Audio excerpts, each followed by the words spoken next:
es la voz de LA.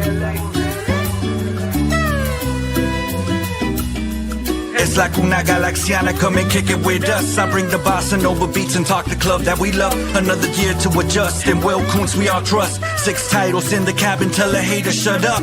Mirar al horizonte con el cielo morado. Llegamos al estadio como siempre lo hago. Es la nueva temporada, ya cumplí 30 años. Rezándole a San Pequi que no dé al travesaño. Que repartan los balones y no sean tacaños. Que regrese el contraataque y que le hagamos daño. Un saludo para Robert, hermanos ecuatorianos. Que la táctica de Ananda nunca sean en vano. Si se trata de mi gala me levanto temprano. Ver el fur en verano, en el pasto tumbado. Siempre estoy a tu lado, en cualquier resultado. Vamos Galaxy, on top is where I gotta be. Chilling in the canopy, staging like a winery. Goles during rivalries, brew from the refinery. Only want the finer things, we letting you know. Lo que pasa en la galaxia, ready, let's start the show.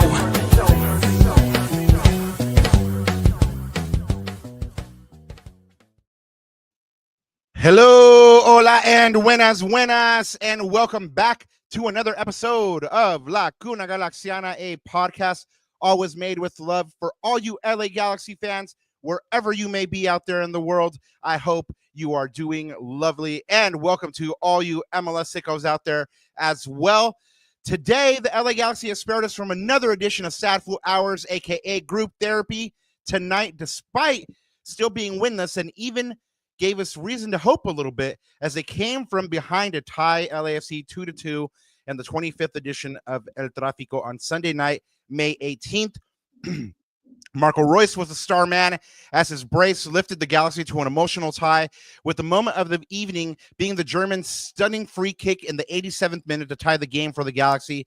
The Nag boys will be here to talk about all things El Tráfico, and we'll dive into the Galaxy's good start for the match, an old friend popping up to cause some trouble, the fight back, and Royce's shining moment. Plus, we'll also talk about the contract extension heard round MLS as we break down Greg Vanney's extension with the news across the Galaxy, who I know have some spicy takes on the issue. All that and more tonight coming up on this edition of La Cuna Galaxiana. But before we go any further, let me introduce myself. I'm one of your co-hosts, Rob Halon. You can find me online at El Escudero de LA, and you can find my written work at the Sporting Tribune and Extra Time Talk. And of course, since I'm here, my co-host, Ananda Kirana, El Yerno Guapo, y el Leitano Perdido, Papá de Natita. ¿Cómo estás, papá? Ah, man, ¿qué ondas? Well, you know what? I'm feeling a little better. Feeling a little better. Just want to say really quick what's up to everyone in the chat. Glad y'all can make it. I mean, we've got something to be sort of something positive about, right? Like I don't know, do we? I don't know. Well, let's talk about it. Right? We're going to talk about the Nag boys as well. But look, a point is a point. I think nothing less than a point would have been satisfactory, at least in my book. This team needed some positive momentum, right? We're going through a tough stretch. 3 games to close out, or another couple games to close out the month. 3 games to be, in fact, 2 Clásicos. And then you're at the midpoint of the season, Rob. So points are at a value right now, right? So we wanted all 3, but you know what? We'll take a point, and at least if it's something to build off of, we look back at this and say, hey, this might have been the turning point of a winning streak, start of a winning streak. Okay, we're gonna look at that. We're gonna look back at this moment, right? But we'll see. Again, we'll see. We'll check back with you in a couple of weeks. But you know what? We've got a lot to get to, man. So you're laughing already, which is great because I'm sure chat's stirring up a muck already. No, because you've been calling me a Scrooge for days, and I just haven't moved from that position, man. Like it's just like you really haven't, bro. You were like, yeah, we have something to look forward to, and I'm just like, hey, it was a tie against your rival. Like, do we really or have standards dropped that low? And I see what you're saying, but really, I mean, we'll talk about the opposite side of that. I'm also a realist, and I know where we are as a team. So right now, the only way is up. So you take any positives that you can get, you move forward, and that's it. That's all you can do. I mean, we can't be like the Galaxy, like reveling in the past. Like it's over. Like we've got to move on. We've got to push through. Okay. And so I will continue to be petty. And that's fine. We'll get into it. Maybe I'll be devil's advocate today. I mean, we can't all be perfect and agree. So there you go. But to get into it, man, let's get into these one words, because I've Whoa, got let's one get that. into these. Let's get into these super chats really quick, man. Let's first I off, didn't see that, man. let's first off say thank you to Alex Gutierrez who sent us up with that first super chat. He says rivalry week was a good one. Glad I don't have to cry in the tub tonight. Hey, I'm glad I got to write a different kind of headline. I mean, you're right. I mean, it's not all doom and gloom and Scrooge like I'm paying it to be, but you know, I've been hurt, Alex. I've been hurt. GCam hitting us up with that second super chat says, hello, gentlemen. I hope everyone is doing well. We are with you guys. You guys are here with us. The Nag boys are here. So we're doing fantastic. Now hit it on. Except for Rob, because he's a Scrooge. But anyways, so my one word, Baba. So I had to like look this up, and this might not even make sense in the context of what it is, but just just to pay a little homage, my one word reaction is yine. Yeah, what does that mean? Yine. So let me read you what it means. It's a German word that means yes and no, right? And yes and no. Like I said, I'm taking this completely out of context, but this is where it kind of like gets to sort of what I'm feeling about this match, which yes, it might sound like I'm overly positive, but I have mixed feelings about this match. And this is like typically like a response where you're not sure. It sounds like it's a yes or no, but then you're like thinking about it, like you have mixed feelings and you're not sure. That. And that's where I am right now. Like I have mixed feelings. Like there was some positives, but like you said, reality hits you in the face and it's like 1 point. We only have 4 points in the season and we're almost at the halfway point, right? So, winless in 14, that's still a slap in the face. So as many positives as there were in this game, winless in 14, that's not sexy at all. It's not, but it is what it is, right? And we got to deal with it. We got to take the L and move on. Hey, speaking of sexy, let's get through these announcements real quick so we can bring on these sexy galanes from News Across the Galaxy. We do have another super chat here from William Lamb. He says one word. That's a one word reaction. Wild, yeah. And I mean, it was a wild game. Yep. It was Wouldn't expect less. Also an emotional game. And you know what? Like I'm just gonna say this. I love. You guys might not have seen this, but I did, and I interpreted this, but I love the LA Galaxy's media team being so petty and releasing the Mark stuff when they did. Oh, I love that. Just like, I love it. Anyway, we'll get into it. We'll get into it. Yeah. Anyway, we've had a couple super chats already, so you guys obviously know what to do. We're on the hunt for number 6 because those LA Galaxy 6 titles sure look good. Let's get to those 6 super chats. Thank you guys for hooking us up and getting us to 500 plus subscribers. We are on the march to 600 at the moment. And by the way, we have a couple of breakaway pods. Also, I have a really good interview with Michele Giannone, who gives us his unfettered thoughts on the LA Galaxy, and he has a couple of choice opinions about Marco Reus. I wonder how he feels at the moment now that Marco Reus has scored this brace. And of course, we have Los Galácticos episode 5 with Profe Alex Ruiz and Anandita Kirana, who are talking about the LA Galaxy's midfield, who might start to be there. It might be there. We'll talk. Let's get into some announcements. Ananda, actually, do your thing, man. You gotta do your thing. No, real quick. Did you give me your one word? Oh no, I didn't. Pues dale. No, you know what? Like I'm a GCam, some level of relief or like just like a weight being off your shoulder. But it wasn't for like any other reason other than, like I said, just very, very selfishly, I wanted to write something different. I was just like over the Galaxy losing in different ways and stating like the odd historical fact that they had broken that week. So anyway, that's mine. Relief, just a weight being lifted. Some kind of something like that, Fair, but you're still learning how to read and write, so Yeah, what I keep telling y'all, once I learn, it's over for y'all suckers, man.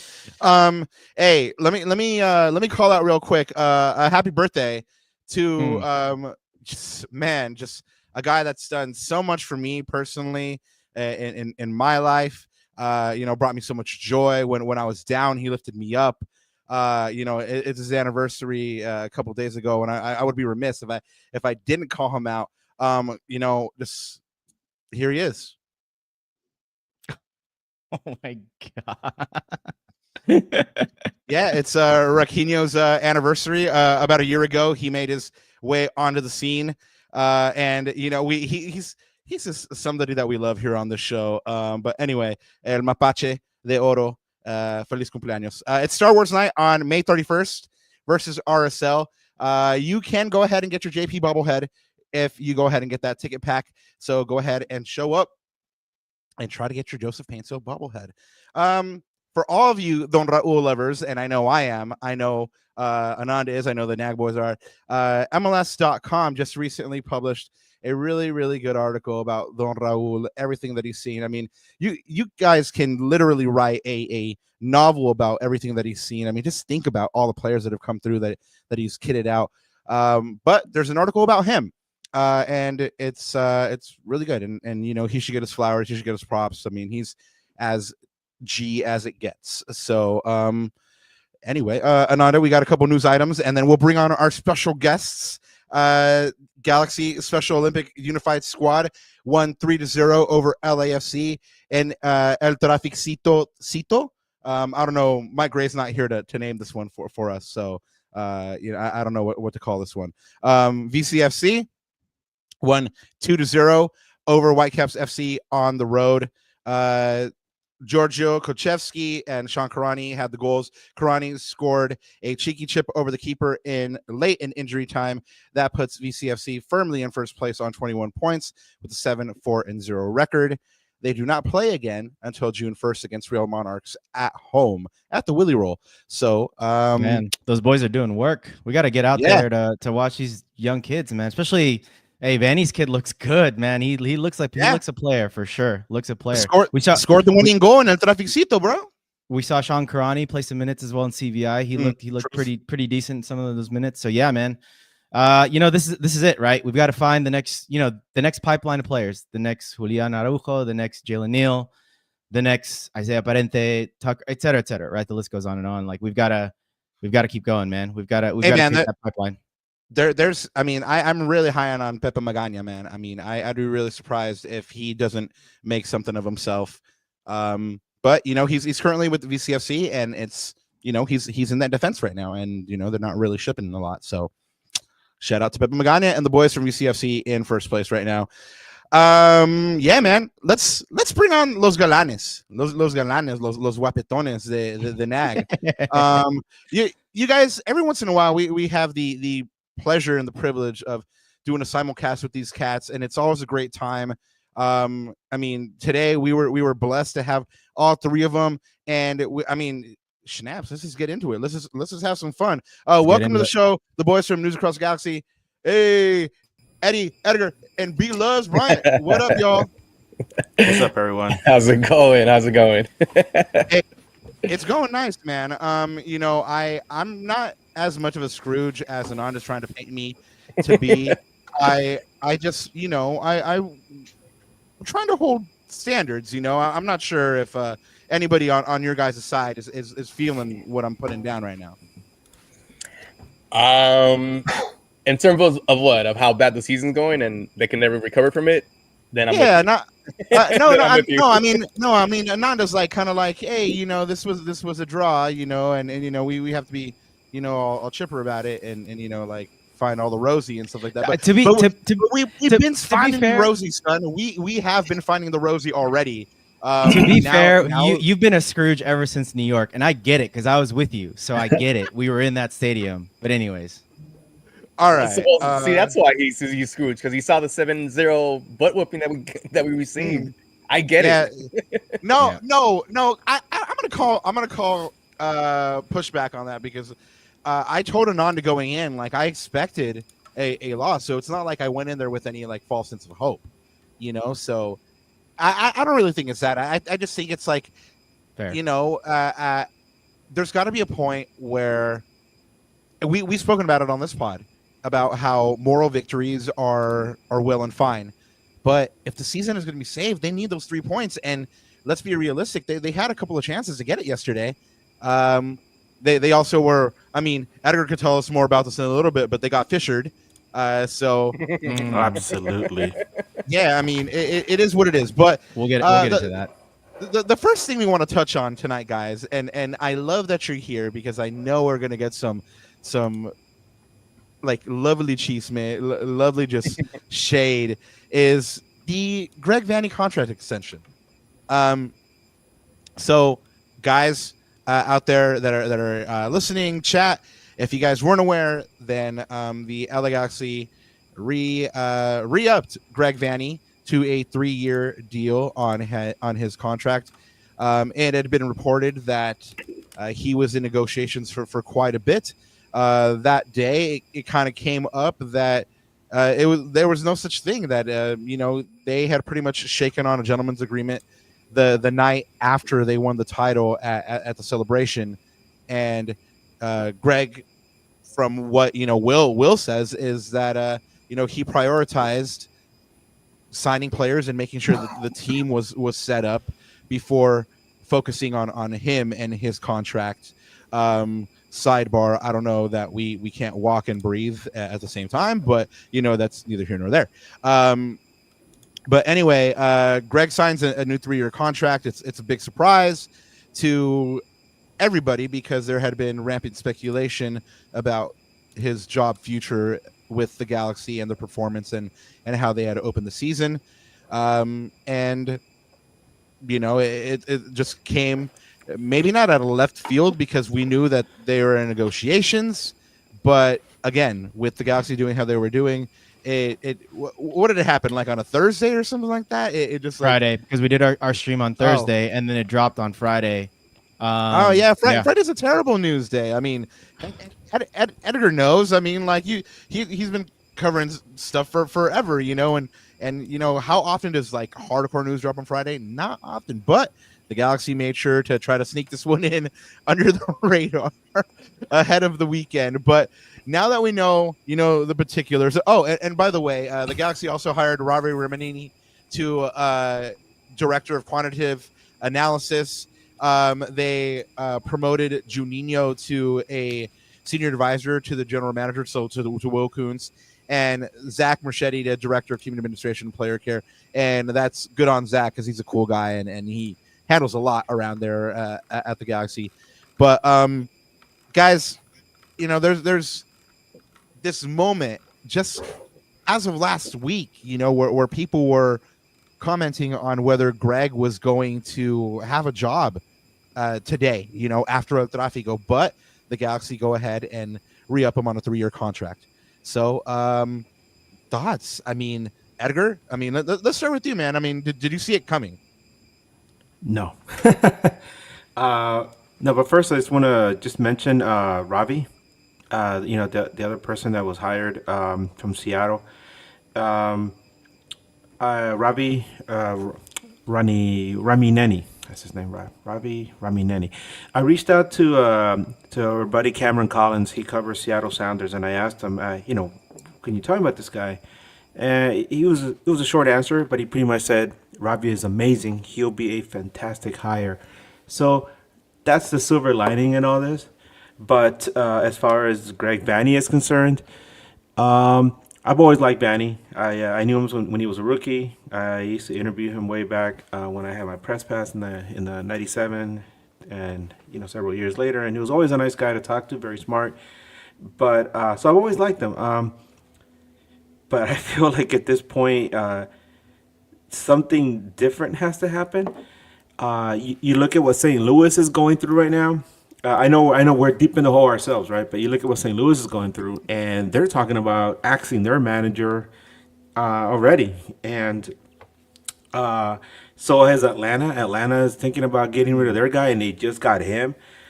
So there's a lot of stuff going on. And then you look at LA Galaxy, and in the midst of one of the worst slump in team history, and after suffering the worst loss in club history, and then getting their hearts ripped out in Philly, and how do they bounce back? They're like, hey guys, we're extending the contract of Greg Vanney. I shared these news as soon as I heard about it. I shared these news with my some of my friends in the podcasting world from other teams, and they were all shocked. They're like, what the hell? What is this? Some bizarre world stuff? But just to put things into perspective, we had Bob Ventimiglia from Designated Pundits come out to preview the match against New York. And when I brought up Vanney, he was very adamant. He's like, "You guys should have fired him already." He goes, "I would have fired him already." And I asked him why. He's like, because he said that Vanney's the kind of manager that everything has to be absolutely perfect for him, for things to work. That when things don't go the way, that he wants them to, he can't adjust well and his team suffer. That and so that's something that he noticed when Vanney was in Toronto. He said that Vanney just couldn't deal with the injuries or with player issues, and then those teams were terrible. But when everything was just the right way he wanted it, of course they were fantastic. But he said that it's one thing that Vanney just cannot fix. He cannot deal with issues and problems like that. So it got me thinking. I was like, maybe it's something we should be paying attention to. And then I didn't finish thinking about that when all of a sudden I hear the announcement in my mind, like, oh shit, they're extending him. Wow, fantastic. So that's something I thought was fascinating. I don't know what you guys think about that, me sharing that. But just real quick, I just want to share Vanney's record. I looked it up. This is after the match against LAFC. He's been with the Galaxy for 174 matches now, 69 wins, 41 draws, 64 losses. All right, those wins and losses are almost there at the same now. His teams have scored 295 goals and have given up 289 goals. For a total of 248 points. At this point, Vanney's teams, his Galaxy team, averages 1.43 points per match. That's not that good. Versus LAFC, they played him 17 times with Vanney in charge. 6 wins, 4 draws, 7 losses, 34 goals for, 34 goals against, 1.29 points per match against LAFC. These are not like fantastic numbers for somebody who should be helming one of the marquee franchises in MLS. Or if you want to be honest, the marquee franchise MLS. Screw Miami. Yeah, but then see, that's the thing, Edgar. Like the I'm just playing devil's advocate, right? Some sections of the fan base though will say, well, but he has 2 cups, right? He has trophies. He wins trophies. He got to the CONCACAF Champions League final. So, Bryant, like, are you hear both sides of the argument? So, are you more towards, well, this guy's bringing us trophies, or are you going with the data that Edgar's saying is like, you know what? Over a long period of time in the regular season, things have to be perfect for him, and he's not delivering the goods. I mean, in the regular season, for example, he has a losing record, right? So, what are you thinking, or what are your thoughts, especially as you heard the announcement, thinking of sort of the arguments that both sides have presented? So I've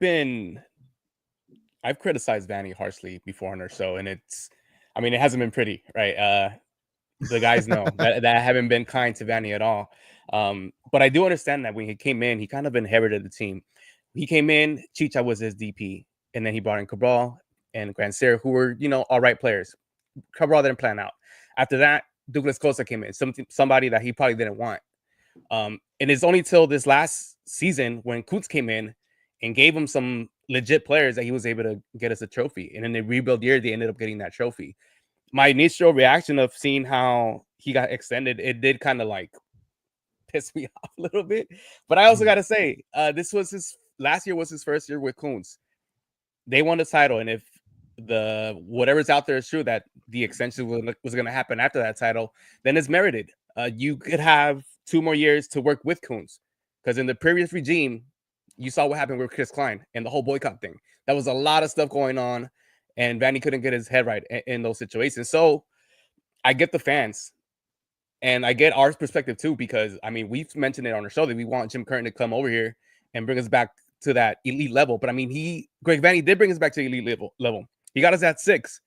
I think we have to be patient with him. I'm gonna be in the minority of everybody else, being patient with this process. And I actually got to listen to a little bit of the Kuntz interview that he did with the Cooligans.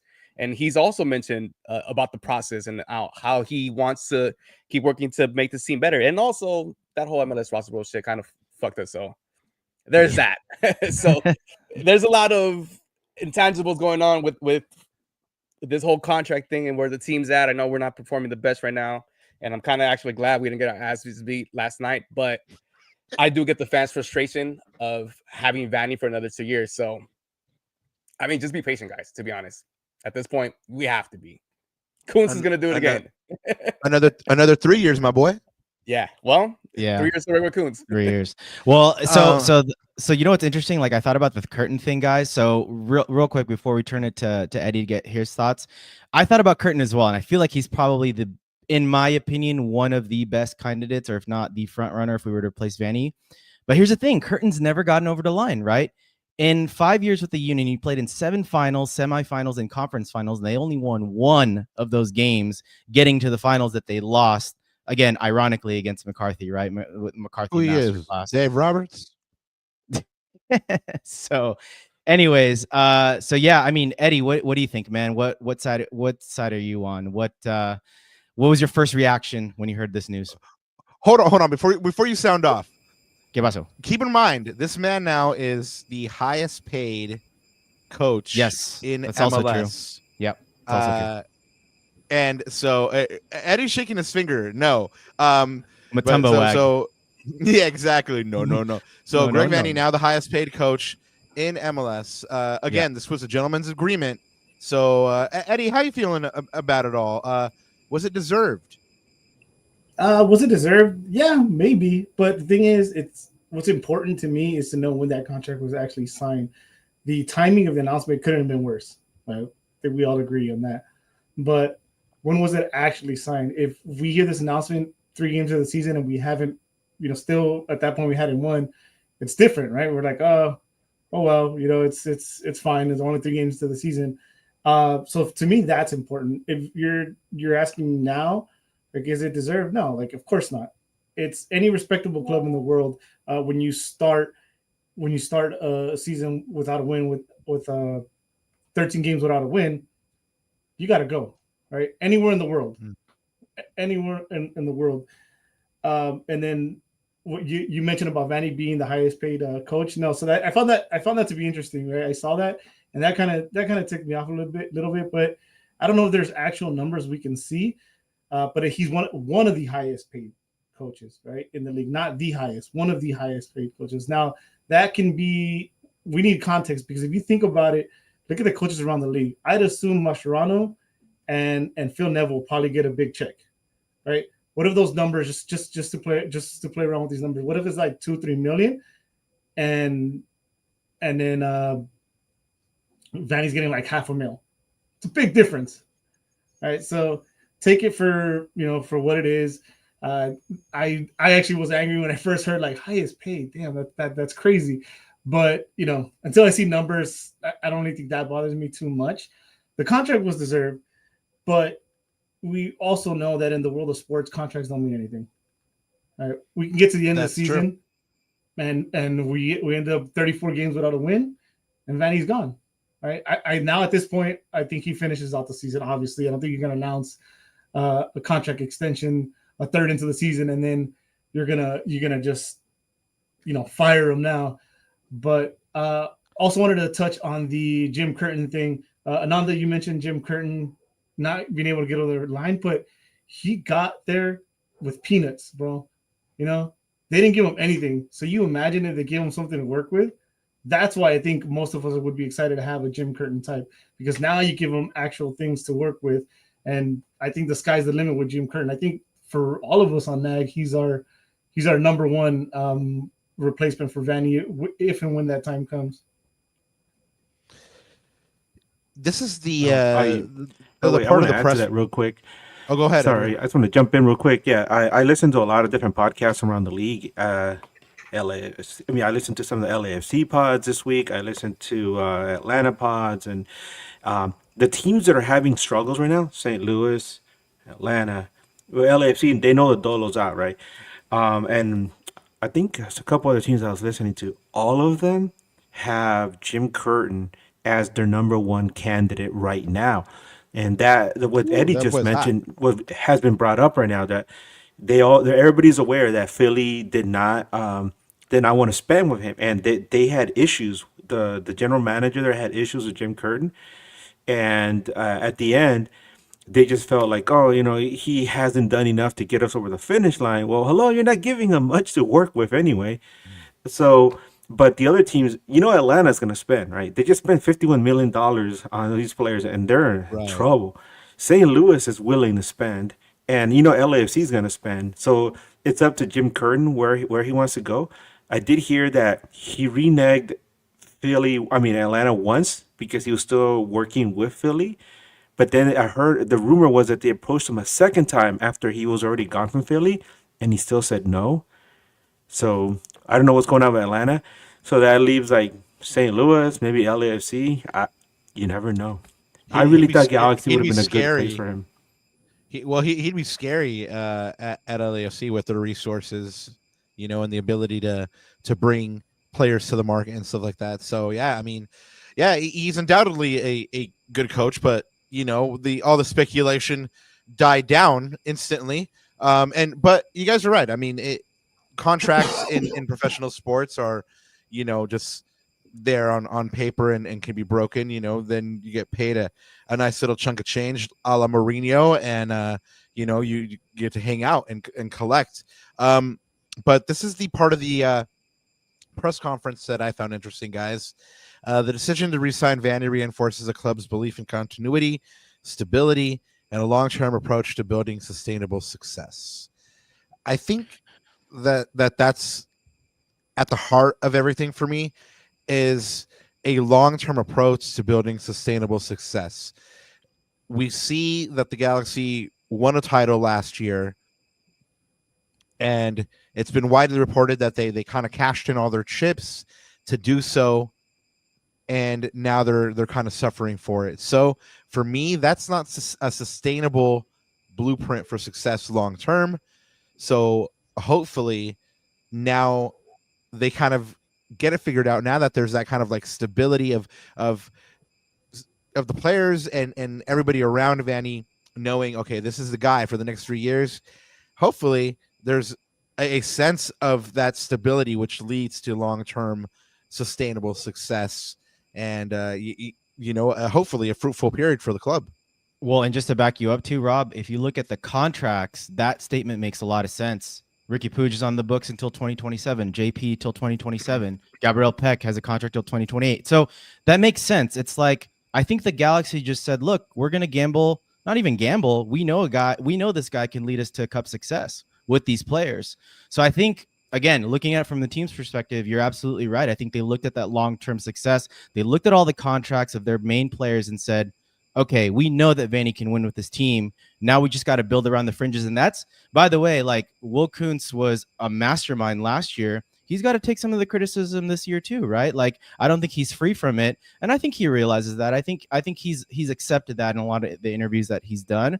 But now it's going to take time for these guys like Lucas Sanabria, your Nascimientos, right? Because those U22 cycles, they're restarting all over again, right? Gabriel Peck timed out, Daniel Leach timed out. So I think it's growing pains this year, guys. But going back to your point, Rob, just kind of backing it up contractually, that makes a lot of sense.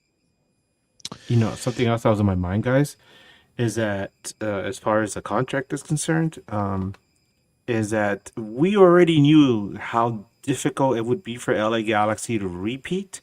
So the thinking going into the season was like, repeating would be fantastic, but it's probably not going to happen. So I'm pretty sure they're looking at the bottom line at the end of the season. Vanney's not going to win us another cup this year. So the bottom line is, you're not going to win a cup, but at least, we can plan for 2026, which, I heard Galaxy's have a lot more wiggle room to spend.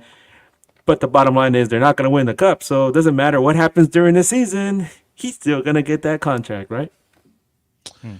Yeah, I think I think it was Eddie that brought it up. It was not good timing, right? I think the optics around this were kind of,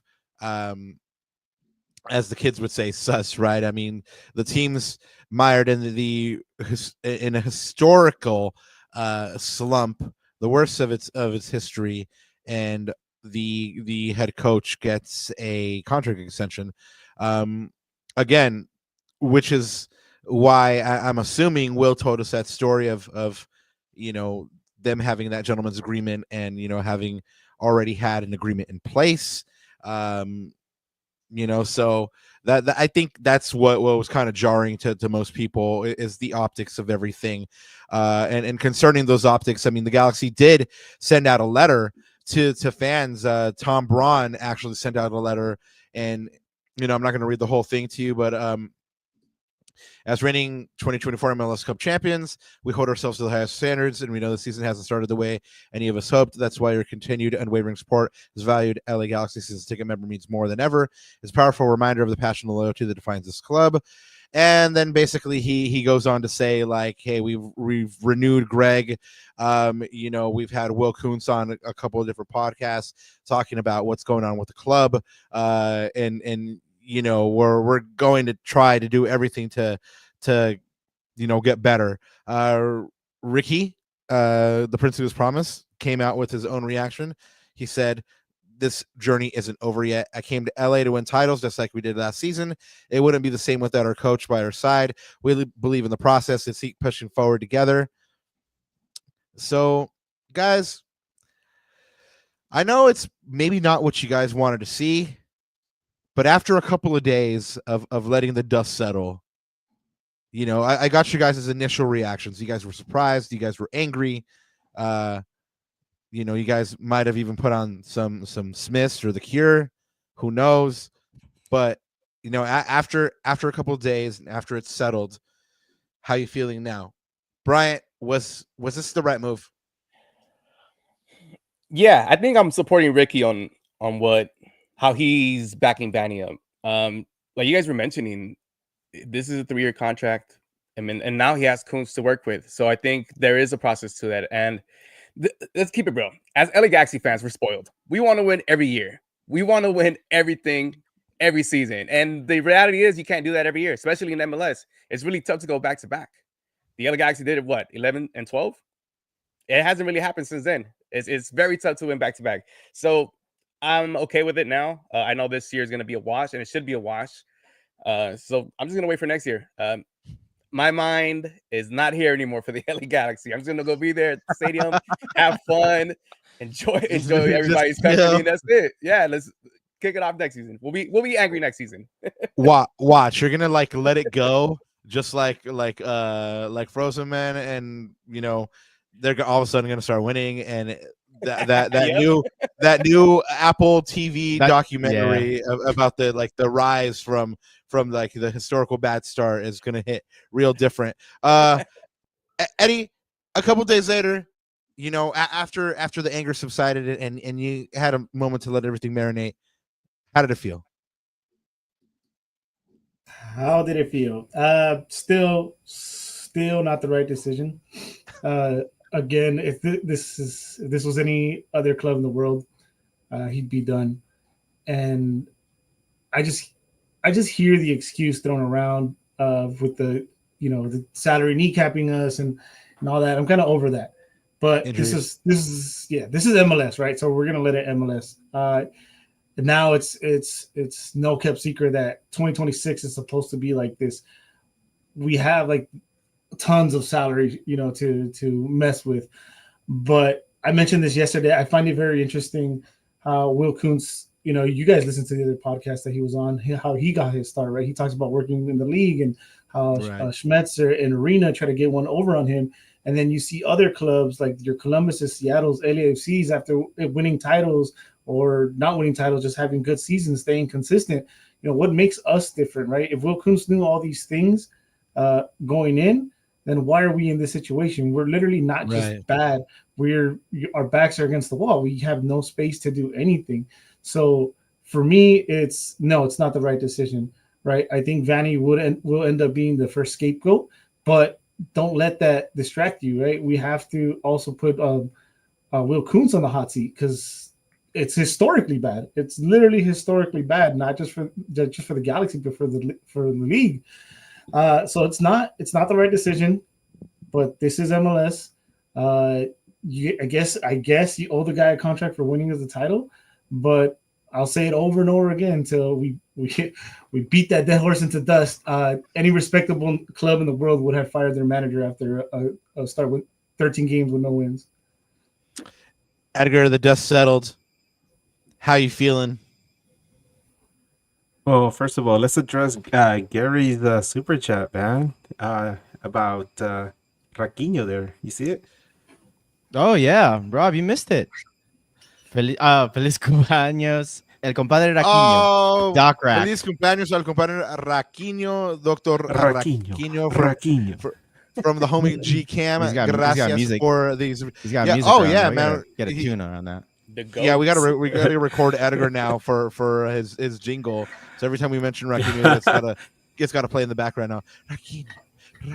I got a quick story about Raquinho because I had one of the guys in the Cooligans on to preview NYCFC last year, and I brought it up. I was like, "Hey, what's up with Raquinho?" And because it was the Pigeons against Philly in that match, and he said, as much as the Philadelphia Union wants to claim Raquinho, when he actually came on, it turned things around, and NYCFC went on to win that game. He goes, so now we know he's officially a Pigeon. He's one of us. And I was like, damn, secret agent raccoon there, man. So dang, who knew Raquinho was pulling off double agent stuff like this. Guys, it is what it is at this point. No matter how the fans feel, no matter how you and I feel, Greg's got that contract for the next 3 years. Here's the only thing that I will kind of take heart in. At the end of 2023, a lot of people questioned his work and said he should have been fired, and they brought him back and he won a title.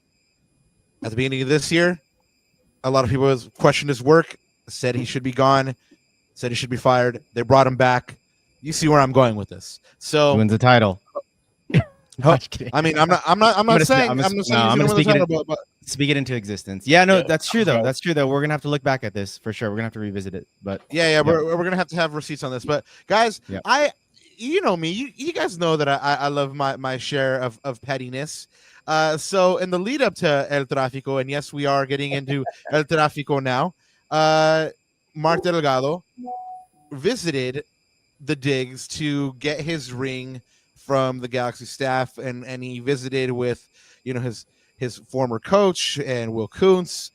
This was documented. We know that this happened because this was documented by the LA Galaxy media team and then put on social media, and in which a very emotional Mark Delgado can be seen crying as he's stepping into the digs and receiving his ring. Here you can see him sporting that ring. And then the other shoe dropped. Then all hell broke loose on the LAFC side of the internet. And they started going in on Mark Delgado because, they were very critical of him crying at their rivals. And yeah, I mean, even it was even brought up on the pregame shows on Apple TV. They had long talks about it, like was it right to do by the Galaxy, was it not right to do by the Galaxy? Guys, what's your opinion on this one? I mean, Bryant, you seem to be loving this one the most. Let's get your thoughts on this one, man. Oh, we might not win on the pitch, but we're gonna win in pettiness on social media, and I love this so much.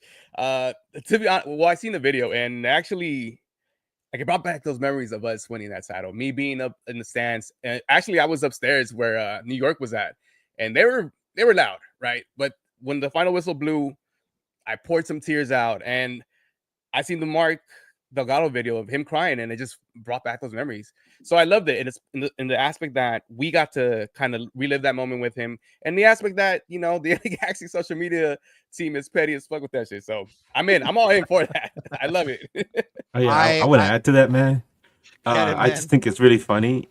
Eddie, Bryant, and I are big WWE guys. And I saw it kind of like some kind of WWE, like the timing of it. WWE is really good with their hype packages, right? And they know what they're doing when they do these things. And So they set him up, right? And LAFC fans are upset. One of the LAFC podcasters hit me up and he's like, the timing of this is so odd. He goes, they could have done this at any time, but they decided to do it now. And they put out this video right before the game. You know it's going to stir some people. We were even catching strays from some guy way out in Colorado. I actually responded to him. I was like, hey, it was a Rapids fan, and he's all like, what is this pettiness between LAFC and Galaxy? And I'm like, look, man, you don't hear Galaxy or LAFC fans talking about the Rocky Mountain Cup. Stay in your lane. Let us handle our own business. All right. And he got really upset. He was a bot. Right? He was a bot, Edgar. Don't worry. He was a bot. Well, the thing is that the funny thing is, right? So all this happens, right? During the match, he gets a warm welcome. He's vibing to the ACB, doing their chanting and everything. Some LAFC fans saw that too, and they were upset that he was, vibing to it. And then after the match, you hear his comments, right? If you haven't heard him, maybe Rob, you could share those, after I say this. But he dropped some comments, right? And in my mind, I'm thinking, here it is. It's the heel turn. This is him going full heel because during the match, he went in really hard on Peck, I think it was. Right. And I was like, yeah, man, of course, he has to, right? He's playing for them. But afterwards, he cemented his heel turn. So now he's gone full heel. There it is. That WWE stuff, man.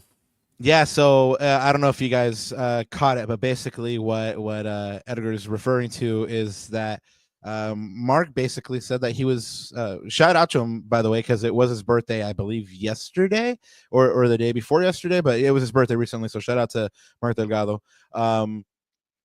He said that he was kind of blindsided, that he was told that it was just going to be played as kind of like a warm-up video in the lead up to the match, but that certainly that it wasn't going to be shared on social media and stuff like that, and that they had kind of put him in a delicate situation, and I mentioned that it was kind of talked about in pregame shows and stuff like that, and these pundits were talking about how the Galaxy's not a serious club, they haven't won a match, and they're doing stuff like this. Eddie, this team hasn't won a game, but they're doing stuff like this. I said it earlier. I mean, you can walk and breathe at the same time, right? How do you feel about this Mark Ruckus? Oh, you're on mute. Oh, there you go. I got it. I like the gamesmanship. It was obviously that's no accident. I do think the post game is taken out of context a little bit. I think it was more like a surprise birthday party, right? They told them they were going to do this. They probably called him in to show him, but he shows up and everybody's there. Surprise, So I don't think it was like him saying that he didn't like it or anything like that. But I mean, you see it all over the world. It's just we're just not like everybody else. You hear about fans finding out that the Boca is staying at this hotel, so they're blowing fireworks outside so they can't sleep. That this is our version of it. This is as crazy as we can get at MLS. Let's get your crucial piece in the middle, emotional, before a game, and see if that gives us any advantage. So I loved it. I knew that they knew what they were doing, and at the same time, Mark Delgado could have easily said, "No, don't use that. Don't post that." Right? That's kind of how the world works today. So he didn't fight it.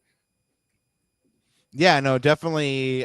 You would think that if he saw cameras around and stuff like that, he's been in the league for how long? I mean, I'm sure he knows, like, hey, this could be used. Like, hey, guys, don't use this content or something like that, right? But the fact of the matter is that it was used. It was, yes, it was pretty petty. I loved it. I laughed. I knew exactly what they were going for. I knew that it was mind games and kind of like I even told Ananda, I was like, yo, man, they pulled this video. Marco Delgado sitting there being all conflicted in the warm-up, like, oh man, my time there at the Galaxy was beautiful, but now I'm over here on this side. He's obviously what is the intro to that the Kendrick track? I knew he was conflicted. He definitely conflicted for sure. It was funny, dude. One of the LAFC pods hit me up and he's like, this whole Mark Delgado thing. He's like, who it reminds me of? He's like, reminds me of Adam Banks from the Mighty Ducks movie. When he went from from that elite team to the Ducks, and he's like, and then I'm like, cake eater, right? And he's like, yeah, cake eater. That's a pretty good prime. one. Yeah, that's a pretty good one. That's a pretty good one. Well, double agent Mark Delgado, gotta love it. And this is all just in the build-up to the match, right? So let's get into this match proper. We did have a super chat from the homie Adam a little while back. He said, was this game something to build on for next game? Adam, I don't know if you caught the beginning of the pod, but Ananda's been calling me a Scrooge because, yes, they got the tie, but no, I'm not impressed. Was it something to build on? I guess just insofar that they didn't lose, but I mean, I'm just not, I'm not convinced. I mean, I'm to the point now where I need to start seeing those W's, or else how Keith Richards famously told Mick Jagger, that doesn't move me, Mick. Yeah. Was this something to build on for next game? Yine. Just rewind, Adam. You'll figure out what that means. Yeah, exactly.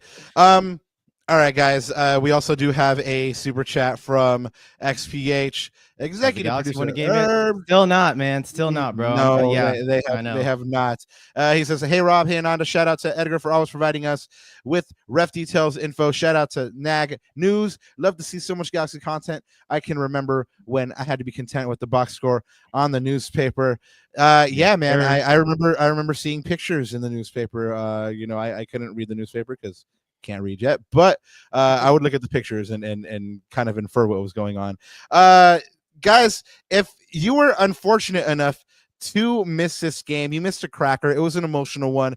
There was goals. There was a Marco Reus resurgence plot line, and then there was the usual shenanigans of pre-match fights, and tailgating. Guys, you were there at the stadium. What did you think of the atmosphere? I know, Edgar, you got to meet a Galaxy legend, so I guess we'll start with you. What was that like? Oh man, that's really nice because I have kept in touch with Tanque Hurtado since I used to cover the team. But a lot of people don't know, I covered the team way back in 1997. I did it for 4 years when I was the sports editor of the University Times at Cal State LA. I had a press pass. I was very lucky. I had a press pass with Galaxy, with US Soccer at the time. And one of the people that was always really, really nice to me was El Tanque Hurtado. He always gave me good quotes. And this was at a time, guys, Rob, Ananda, where when you went into the locker room, it was a free-for-all. You could talk to anybody. Right. And you didn't have a press secretary telling you who you could talk to or how many questions you could ask. You could just walk up to people. So it was easy to develop relationships with them. So I have old friendships from back then. And he was one of them. I think during the pandemic, we had him on NAG News for a special episode live from Ecuador, and it was really nice to catch up with him then. And he told us then, like, if I ever get the chance, to go to LA, it'd be nice to to see you guys and catch up. So I walk into the stadium, actually I walk into the the ACB area before the game, and somebody mentioned to me, "Hey, El Tanque is here." I'm like, "What?" I knew he was in town, but I didn't think he was gonna be there. So I walked up to him and I was like, "Tanque," and he's like, "Oh, Edgar," and it was just really nice, and we're just catching up. And he started asking me all these questions. He's like, "What's going on with the team? Why they're in such a bad shape?" So we were just talking shop for like a good while, and he was asking me all these questions about the team ownership and some of the decisions that led to them being there. And he looked very intense. He's like, "Man," he goes, "I can't believe things have gotten this bad." But it was just really nice to see him. Just a really nice guy. If you guys ever get the chance to meet one of those guys from back then, they're all really cool, man. So yeah, I was very blessed to have seen him. But yeah, the vibe was very interesting. And I mean, I didn't just get to see him, but I want to make a little sidetrack real quick. I don't know if you guys noticed this, because you asked what the vibe was like before the game, right? Right. I have never seen LAFC fans be so comfortable walking through the parking lot and through the tailgate areas like they have this time.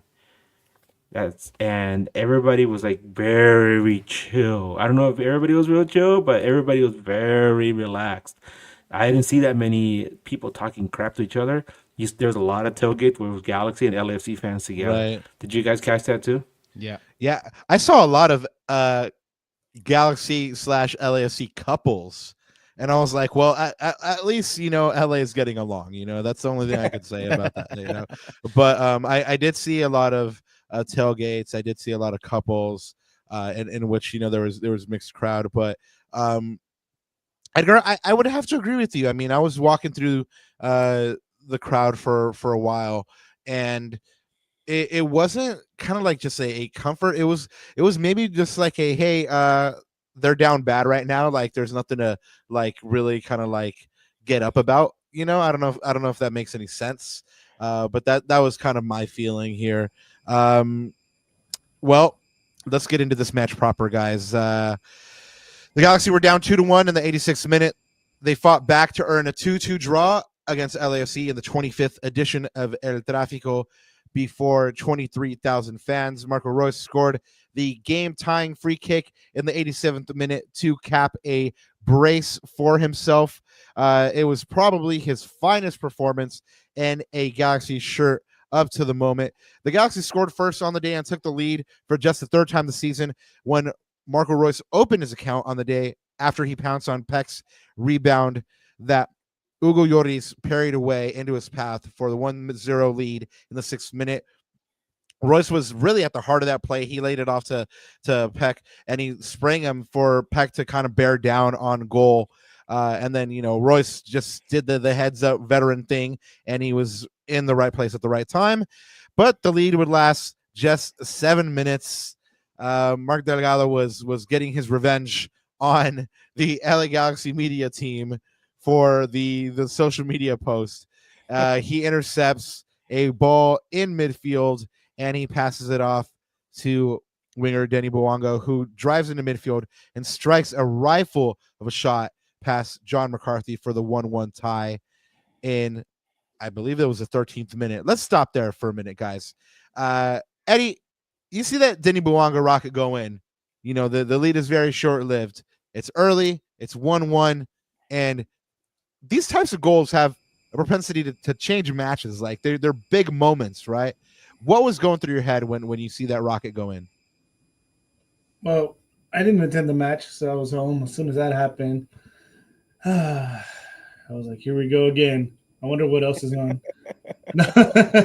No, it sucks because you could feed off that energy off of the crowd after scoring that goal, however it went in, right, off against your rival. And for your rival to have a response like that, I mean, it's one thing to concede a goal, but to concede that kind of goal, I felt it. I felt it at home. I was watching on TV. You could sense the air was sucked out of that stadium after that goal. So I was starting to feel nervous at that point too. And I don't want to jump ahead because I know we get into it, but it showed on the field too right after that LAFC goal. Edgar, Mark Delgado is the cat that a lot of people focused on in the build up to this match. Obviously, with him going to LAFC from the Galaxy, he's the one that picks up this loose ball in midfield to feed Denis Bouanga. Is it bad Galaxy play, or just Mark Delgado knows the system and he knew what was probably going to happen in the next rotation? That's a combination of both. Maya Shida has no business making a pass like that across the middle of the field, and it was easy pickings. As far as Mark Delgado is concerned, we know how smart he is. Right after he was acquired by LAFC, there was a LAFC pod that reached out to me, and they were like, "Hey, can you come on and talk to us about Mark Delgado? We want to know more about him." And I was like, "Yeah, sure." So I told him, I was like, guy has a good footballing IQ. He's a leader on the pitch, and you give him a role to play, and he'll do that, and he'll do all the other little things that you can't quantify, that you don't ask for. He'll do them. So he's like, is he smarter than Cherundolo? I'm like, probably. So it's like having a player manager on the field, and the guy doesn't get rattled that much. But yeah, obviously he understands some of the things that some of the bad habits that this Galaxy team has, and to cut that off and get the pass to the goal. I mean, that was just good heads up play on him. But let's just talk about that goal. My God, what what a golazo. I Yeah, mean, it's a banger. some people were Banger, saying, yeah. you know, like they're blaming like in the defense. I mean, the pass is terrible that led up to it, but they're blaming like the defense for like giving them space. Like how many times are you gonna score a goal? Like I know you and I talked about it, Robin. Like how many times is somebody gonna score a goal like that when given the opportunity? It's like it doesn't happen that often. Right. It was a banger. It was a cracker. Credit where credit's due. We pride ourselves on this pod on calling it like it is, and it was a banger. Bryant, I'm gonna flip it on you. The Galaxy actually scored first in this match, which hasn't really happened this year. It's only the third time this year that they've scored first in a match. See, they scored first, and where's your optimism level at that point? Are you saying, yeah, they're going to take this, or it's early, they're not going to be able to hold it? It was one of those that it's early, they're probably not going to hold it. But I was surprised that they ended up scoring first, and it was, you know, under the 10-minute mark, something that doesn't really happen with this team, like you mentioned. So I was surprised, and I was also surprised that it was Marco Reus that put it in back of the net. I've been very critical of him too, seeing how he's an older player.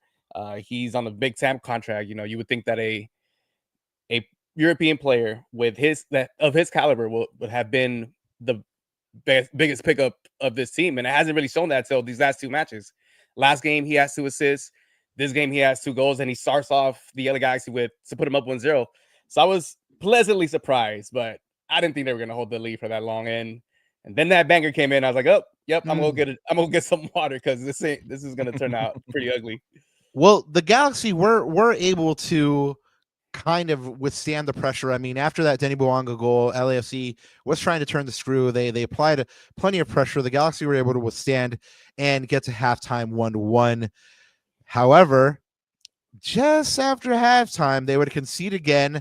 This time, LAFC puts together a well-worked passing move, and it's finished off by Ryan Hollinshead feeding Nathan Ortega in between the lines for the youngster to finish at McCarthy's near post to put LAFC ahead. And again, this is, you know, on the first one, it was a cracker of a goal by Bouanga. On this one, it was just good movement by LAFC, pulling the Galaxy's defense out of shape. And Ordaz gets an easy shot to put the Galaxy up 2-1. The Galaxy thought they'd equalized as Marco Reus, with the last-ditch falling effort, springs Marco Reus into a breakaway with a beautiful pass. He chops it back onto his left foot for a clinical finish, and the Galaxy tie 2-2. Only this one gets called off by Drew Fisher, who goes to VAR. And, you know, the only thing I honestly do, when I saw it in real time, I thought he was off. I haven't seen a good camera angle, but I know that the camera angles of what they were showing were stuff like this, stuff like that. You can't really see whether he's actually ahead or not. So we're going to leave this Drew Fisherdom here for the moment, because we're going to go back to Drew Fisher in a second. So this one is called off. Galaxy fans feel hard done.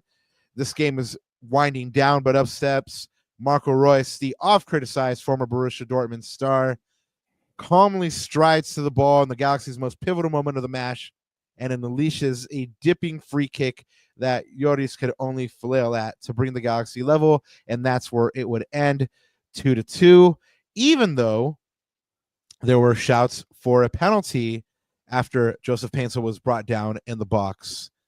And this is Ananda right here, bringing up the receipts. And this is, we're gonna get into some Drew Fisher. That's as petty. That's as petty as I'm gonna get right there. There's eagle eye in that, baby. Yes, Ananda definitely went enemy of the state on that one. So last year there was a Denis Bouanga penalty that was called. He goes down. Mickey Yamane, didn't touch him. You can see in the replays, there's plenty of contact on this one. Oh, don't worry, I got a receipt for that one too, guys. Got a receipt for that one too. Awesome, Ananda. I had no idea actually you had the site up here, so that's awesome. But this is another moment where Drew Fisher puts himself into the match. Edgar, you do these referee profiles before matches. Are you surprised given your referee report on Drew Fisher that stuff like this happened in this match? Absolutely not. This is the information I had shared with some of the LAFC pods I spoke to, and also some LAFC fans at the game, and everybody agreed, like, damn, this guy hates you guys. And they mentioned, like, they mentioned as well, like, some referee that they don't like. I think every team has like a ref that you're like, you mention his name and it's like demon, right? Well, this is our demon. This is one of our two demons, because Dylan is Freeman. He's a guy who did Yamane dirty in that match last season at BMO. But yeah, Drew Fisher absolutely hates the LA Galaxy. If you haven't had a chance to look at what I put together, just real quick to summarize it, this guy's been refereeing since 2012. And he's done 20 matches with LA Galaxy. In those 20 matches with LA Galaxy, a total of only 2 wins, 5 draws, and 13 losses. Yikes. This is going into the match against LAFC. That's some remember the Titans type stuff right there, man. Yeah. So the thing is, like, at home with this guy in charge, Galaxy has no wins, no draws, and 5 losses. He can add 1 draw now. And now, as far as LAFC is concerned, when he does their matches, he did 12. Well, now 13, right? That's just included there. 13 matches LAFC. So for 7 wins, 3 draws, 3 losses. LAFC is undefeated away with Drew Fisher in charge. The last 2 matches that Fisher officiated before this one were the match against Vancouver and the match against Seattle, which I did not count as a win because these are all regular season games I'm talking about. But there's one thing that links those 2 games, the game against Seattle, the game against Vancouver, is that he let Seattle and Vancouver foul the hell out of our players to the point that Seattle injured Ricky Puig and Vancouver injured Lucas Sanabria. And it's something I'll never forget. So Drew Fisher is a piece of work.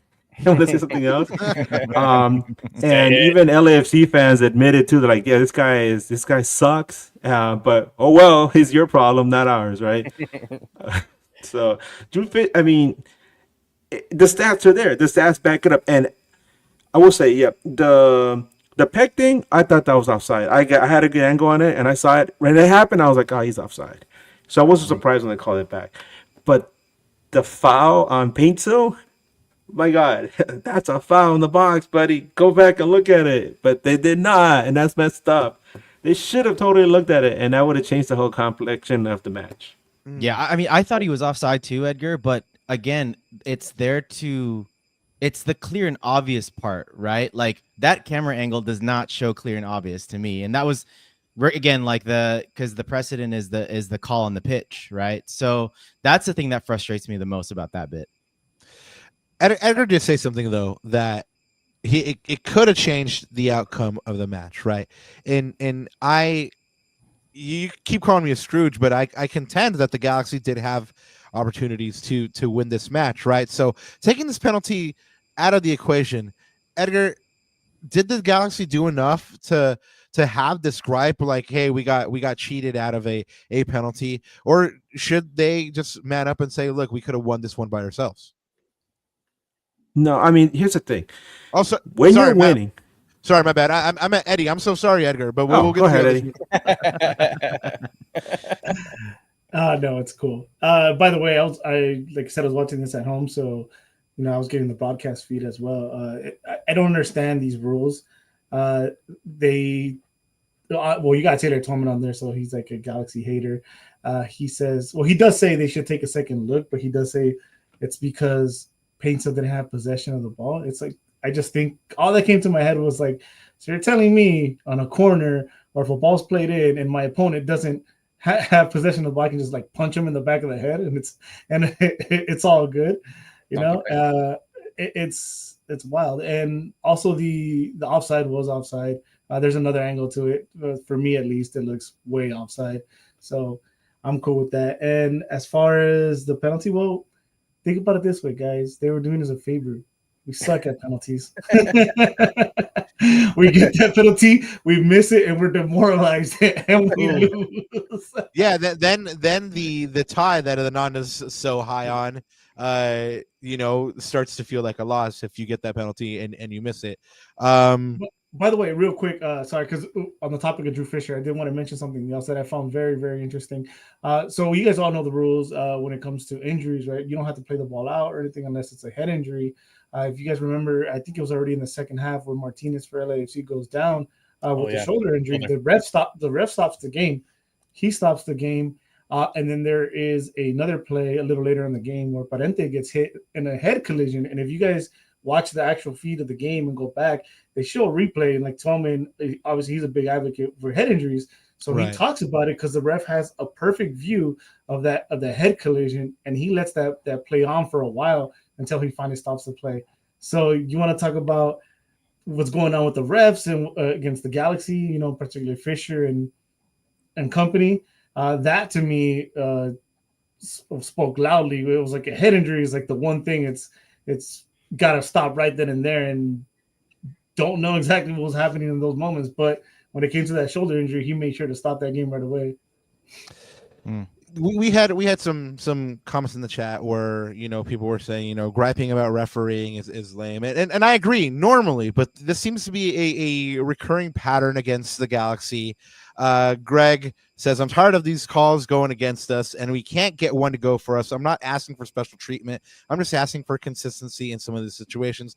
Bryant, are you in agreement with Greg? I mean, do you see a certain standard of refereeing for a certain teams and another for the Galaxy, or does it just seem that way?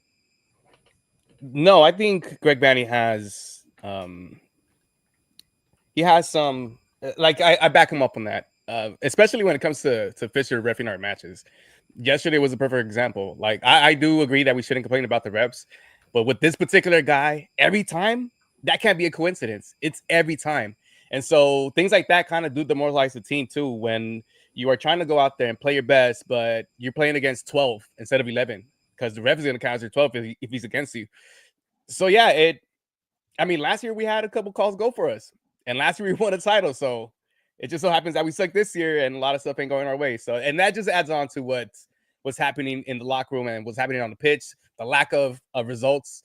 And it's just a combination of all that. Yeah, it just kind of feels a little bit heavier this year with the results as well, right? Yeah, I was going to add a little bit to what he was saying, which is things have been so difficult for LA Galaxy this season. It feels like everything's like on the edge of a knife, right? And when things are under so much pressure and things are hinging on such small little things, like is the ball going to go in, just a few feet over to the left where that goal, or, is this foul going to be called or not? So when referees make these decisions, a good team is able to score enough goals that they win a match, and Galaxy is not scoring those goals. So these decisions, they're magnified and they make a bigger difference in the long run. And then you can look back and say, well, if this guy had made this call, then things would have been different. But in reality, if your team has to rely on the officials to help you, then obviously you're bad. And we see that in the table, right?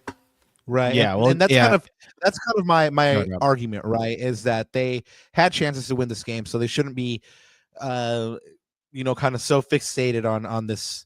And I'm not saying the Galaxy, or I'm just saying people that are kind of upset about this Joseph Paints non-penalty call, is that there were chances to win this game, and it didn't happen. So you can't get too hung up on the Joseph Paints non-call on the penalty. Yep. No, I was just going to add to it. This is what Greg was saying about the margins. We need to make the margins bigger, and we need to find solutions on how to make the margins bigger, because when the margins are thin, just like Edgar says, you're kind of relying on some of these external factors like refereeing decisions, etc. Well, I will say this about the refs. So last season, there was a lot of instances where Ricky would get hit a lot, and that was something that was very obvious. And so it just comes from like years of Greg Vanney having to deal with a lot of these refs being an LA Galaxy coach. So there is some truth to it, but yeah, like you guys mentioned, we shouldn't just hang with that. Like come on, the team is just bad. Yeah, play through it. That's what it is. How it's. That's usually how it's always been. So, you're not beating 11 anymore. You're beating 12, but you did the same thing last year, and so you just got to play through, right? Yeah. Guys, in this one, Marco Reus had undoubtedly his best performance in a Galaxy shirt scoring the 2 goals. Now he has 6 goal contributions, 3 goals, 3 assists in his last 5 matches. He makes the team of the match day, player of the match day as well for his performance. He had 8 progressive passes in this match. He's starting to maybe look like the player that Greg thought that he was picking up. He started alongside Sanabria and Cerrillo in that midfield with the double sixes. Let's go ahead and get a couple comments here on the starting lineup. Were there any surprises for you guys? Bryant, let's start with you. So like last match before the LAFC match was against Philly, and I believe Marco Reus was their number 9 or like the false 9. I would have thought that Vanney would have went with that same lineup up top, especially now because you have a Gabriel Peck who could beat a lot of people behind the lines. That match in Philadelphia, I thought Reus played well too. So back-to-back matches that he's played very good, and this last one he played 90. So I'm impressed with that. Aside from that, I mean, it's the usual suspects. We don't really have anybody else, so this is what we have. So not much surprise there. Just the Ramirez and Reus thing. Maybe I would have started Marco Reus up top. Eddie, what did you see out of this lineup, man? Were you surprised with the double sixes? Well, I was actually gonna ask Eddie, building off of Brian's point, because he thought that Marco Reus played well in that false 9. What did you think of Christian Ramirez's performance, Eddie? Do you think like he warrants the next start? Would you start Reus in there in the false 9? What do you think? I think I actually supported Ramirez when we got him. I just don't think he's mobile enough. I think it's that experiment is done for now. I talked about it yesterday a little bit. It's kind of funny to say, but we saw some Nascimiento, and I saw like the best I've seen out of him so far. Yeah, good point. Greg agreed. Yep. So yeah, there was a lot of fight in him. He was crashing bodies. He was fighting for every ball. So at this point, the way the season's going, I want to see it. Like it's time, right? If you guys have heard me before, I kept saying Nasi's a bust. Nasi's a bust. He has to be a bust, and we're not playing him. We're not seeing something that Greg's seen in practice, and he's not seeing the field. You know, Miguel Berry's seeing the field over him. But at the same time, it's like Ramirez, to me, he was involved in that the 1-2 play with for the first goal. But outside of that, I don't remember him at all in this match. What about you, Bryant? Or Edgar. Oh, sorry. What about you, Edgar? Sorry. Yeah, I was disappointed. I was gonna say I was disappointed that Christian Ramirez got the start over Nascimento, because I feel like Christian Ramirez is too slow. I've been saying it for a while now. When you got guys like Peck and Pinto running up the wings, and I expected at least one of them to be starting in this match. When you have these guys running up the wings, you know their speed, right? And they're going to get to that corner, and they're going to look back to see if they can either cut towards the box into the 18, or they're going to look back and see where the forward is, the striker. And Ramirez is just like kind of chugging behind everything and slows everything down. And by the point that he gets into a position where they can give him the ball, 2 or 3 defenders have already pounced on Peck or Pinto, and at that point, it doesn't matter. I saw it happen several times in that match last night, where like they run up the flanks, and then where the hell's Ramirez? He's kind of chugging behind, and they pass him the ball, and at that point it's too late, or at that point Peck can't do anything with it, and he has to like come back, and they have to move the ball around some more, and it kills all the momentum. There was another play where like there was a ball set into open space, and somebody like Pinto would have chased it down and gone towards the LAFC goal, and Christian Ramirez is running after it, and this guy is a lot bigger than him, a center back, outruns him, gets to the ball, and just knocks it away. And I was like, dude, come on. So no surprise that they look livelier when Nascimento finally came on. I keep thinking that, at this point in the season, there's still technically the chance they could get into the playoffs, but you got to do something a little bit different. Give the kid a shot. Let him play, especially in a rivalry match like this. LAFC wasn't afraid to put David Martinez out there, and he's a kid, right? And you see what he can do. Put Nascimento on there and surprise them. Give them something that they haven't seen yet. I like how B-Loves was just shaking his head like, no, playoffs. No playoffs. Don't give us that hope. Playoffs are not possible. Brian just wants to kind of like check out and chill, man. He said I really do. he said it at the top. He doesn't want to have to worry about this anymore. But that's the next el último sueño, man. El sueño para avanzar a playoffs.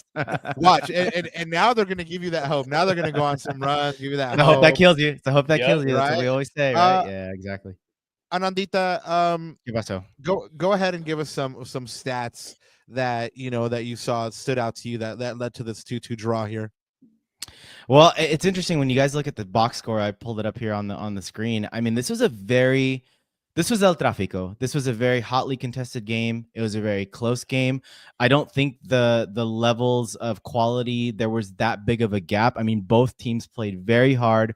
I think both teams gave 100%. So I think we were treated as fans to a proper El Clásico. Even if you look at the all the stats, man, they're very, very close. Like, 13 shots, LAFC, 10 to the LA Galaxy, 4 shots on goal each, right? Passing accuracy, LAFC 88, Galaxy 84. I mean, expected goals 1.3 LAFC, 1.2 LA Galaxy. Again, this is a very hotly contested game. I wouldn't have expected anything else. It was funny because I was hearing, the fans on the other side saying, "Oh, we're gonna blow you guys out 6-0, 5-0." This is El Tráfico. Like that this game takes a mind of its own, right? But the one thing I thought was interesting, Rob, well, a couple things. So one is the possession. I've been talking about this idea of Greg relinquishing a little bit of the possession, given that he doesn't have Ricky on his team. The last match, too, we only had 40% possession. But again, we've scored 4 goals in the last 2 games. So maybe this is like a thing with Greg moving forward, that he's a little bit more comfortable now, not being so married to the possession style, giving up a little possession and hitting teams on the break. So let's look to see how that trend, moves along. Going forward. And guys, I thought this stat was kind of interesting. Tackles 1, LA Galaxy 13, LAFC 4. Again, you can't fault the heart, the determination, the grit, the sort of desire to get stuck in. I mean, they got stuck in, right? 13-4 tackles. I think that says it all right there. And I'm going to pull up the momentum charts. And this is, you guys touch on these points earlier, but this kind of leads into our one of our talking points, which is, I think the Galaxy, credit to the Galaxy, because if you look at the momentum chart, guys, we dominated that first half. And that goal from LAFC, a banger, right, came against the run of play. And we've seen this season how the Galaxy have crumbled. Rob and I have questioned this team's mentality for this beginning of the season. But credit to the Galaxy, given that we had the momentum in the first half. They scored against the run of play. And then in the second half, we just came out. Greg even said it, right? We didn't have the right mindset coming out of the second half. They scored. And, Marco Reus talked about this too post-match, which is credit to the Galaxy's mentality for the day. This is a game that I think easily earlier on the season could have gotten away from us, right? But again, I think we've got to give credit to the team now of at least making a game of this, realizing that this is El Tráfico, realizing that, pride and Rob always says, playing for the shirt, right? I think we saw, in my opinion, I saw the boys play for the shirt that day for sure. I mean, I had a great view in the second half. I was sort of right behind the bench there with Vanney, and I saw Sanabria getting stuck in tackles. Shout out to Mickey Yamane, by the way, because he had a very, very tough assignment, 1v1 against Bouanga. I think over time, over the game, I think he grew into the game. He started to get stuck in. He dangled a few. It's like me playing defense, but I dangle a few legs out there. Make sure you give him a little tug of the shirt. Make sure he doesn't get past you. But any of these dark arts, right? I think the Galaxy players just realized, like, hey, this is a huge game. This is an important game, and we've got to get something out of this. And I think, Rob, in the presser, Greg talked about, Vanney and this idea of this team not giving up. So I'll pull up a real quick clip of Vanney, and then I'll get your guys' reactions to his comments. So here is LA Galaxy head coach Greg Vanney. Dale. I don't think there's such thing as giving up, especially when you're playing your rivals. That would be an absolutely unacceptable position to be in. But what I think is the group had to manage certain emotions through the course of the game, which I think is important. Being ahead, managing through your emotions, and dealing with the game as it is when it's ahead, then being even, then being behind, not getting an offsides call called back.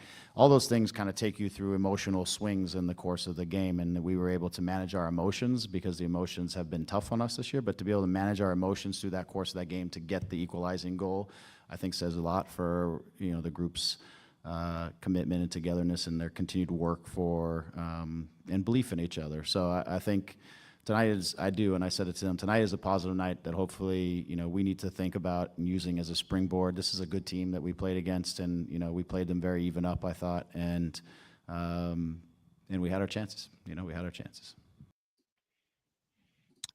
What you think about all that, Bryant? Well, these last two matches, the LA Galaxy have kind of shown heart after that 7-0 blowout, where they showed no heart. These last two matches, there's been slight improvements. Ananda mentioned it early, four goals in the last two games. That's not nothing. And so even in this match against LAFC, I agree with Greg Vanney. These guys showed heart. Even when calls weren't going their way, they played the full 90, and they wore the badge with honor last night, to be honest. I wish it would have been a win to kind of get my hopes up, but then, I would have I wouldn't have been talking that much shit right now. But you'd be on one right now. Yeah, I'd be on one right now. But I'm glad they didn't give me that false hope. And yeah, this is something they can build from. There's a lot of positives, and I think for me the biggest positive of this match was Marco Reus oiled up those old bones, and he's looking good. And I like seeing that. 3 games in a week. Eddie, Greg was talking about the team's big mentality here. Is it enough? This mentality, or would big mentality for you have been getting all 3 points?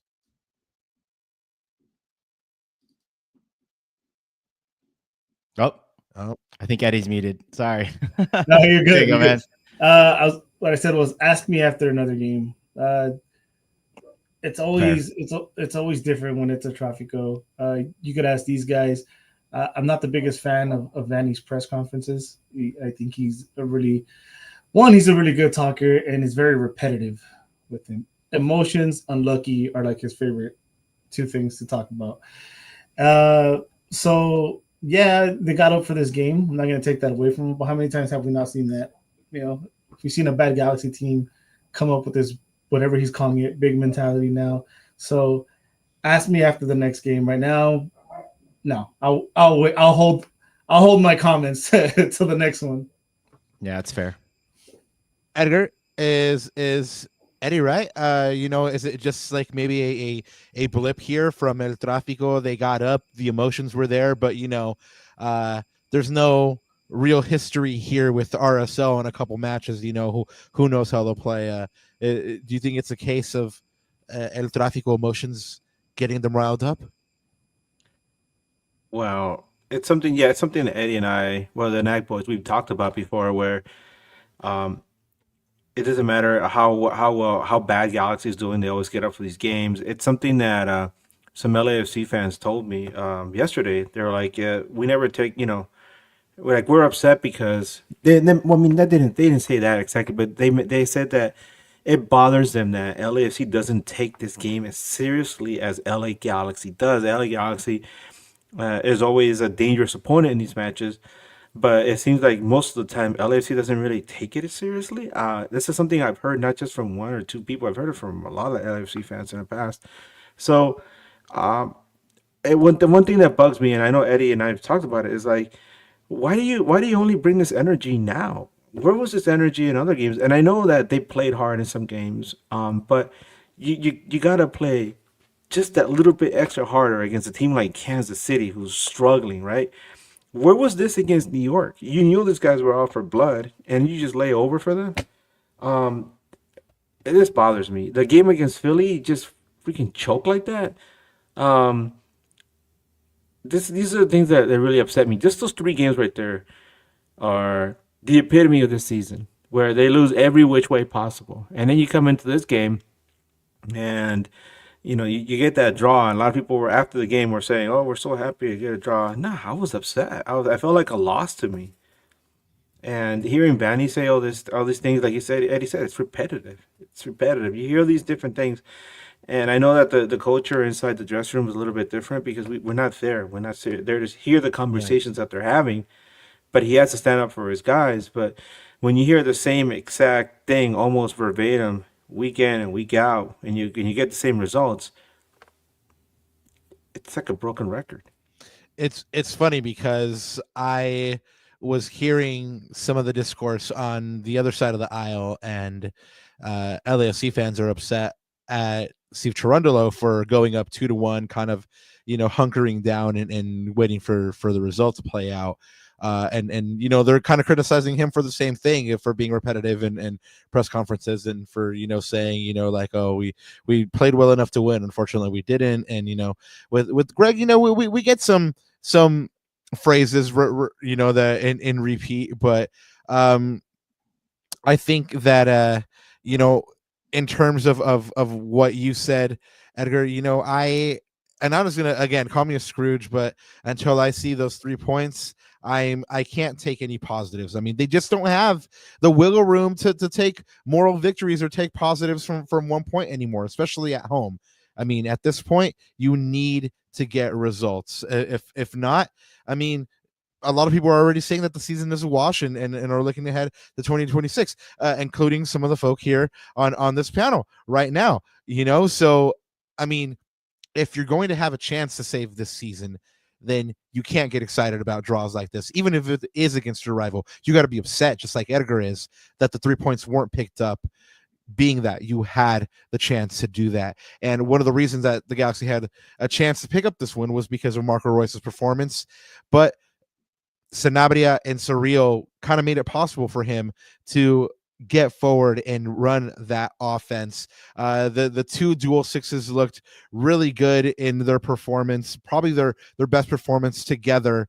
Right now, since the Galaxy don't have an unbalancer like Ricky Puig, they need to win this midfield battle if they want to have a chance to win these matches. And furthermore, it frees up Marco Reus to do what he does and get forward and lead the attack if Lucas Sanabria and Edwin Sorio are playing as well together as they did yesterday. I believe we were having our good friend Arquitekto Verbal in chat earlier talking about how he hasn't really liked Edwin Sorio this year. First off, shout out to El Hermano Arquitekto Verbal dropping heat as usual.